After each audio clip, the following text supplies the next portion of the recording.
मिथिला संगीत धाम पर अहाँ सबके स्वागत कर रहल छी। हम अमृता झा एकटा कोवर गीत गाबि रहल छी। अहाँ सबके गीत नीक लागे तो वीडियो के लाइक करब और केहन लागल कमेंट में कहबे। और जे चैनल पर नया छी हुनका से आग्रह है कि चैनल के सब्सक्राइब करू। जय मिथिला जय। नदिया के तीरे तीरे माली फूला बड़िया, ताही में चानन के गाछ हे, ताही तारा मालिन बेटी पलंगा छाओल, राजा बेटा खेलाए शिकार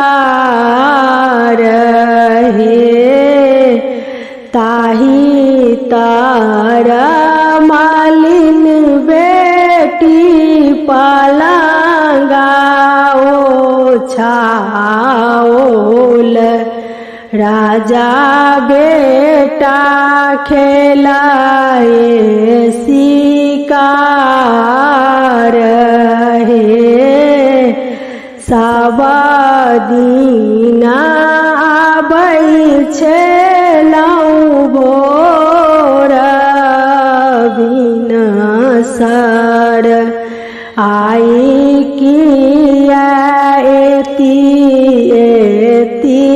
राती हे, आहू सा सुंदर धानी मालिन के बेटिया, ओ मोरा रखल लो भाई हे, आबथू मालिन बेटी बैसा तू पलंग चरी, कौन रीति जोड़ाल सीने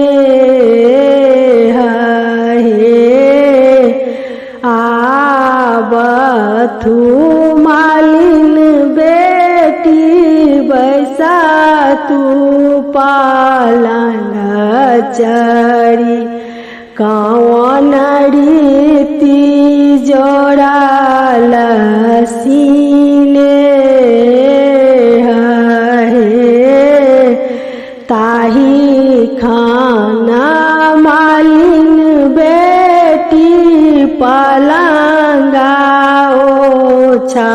छाओल, मने मान जोड़ाल सीने हे, ताही खाना मालिन बेटी पलंगा छाओल, मने मान जोड़ाल सीने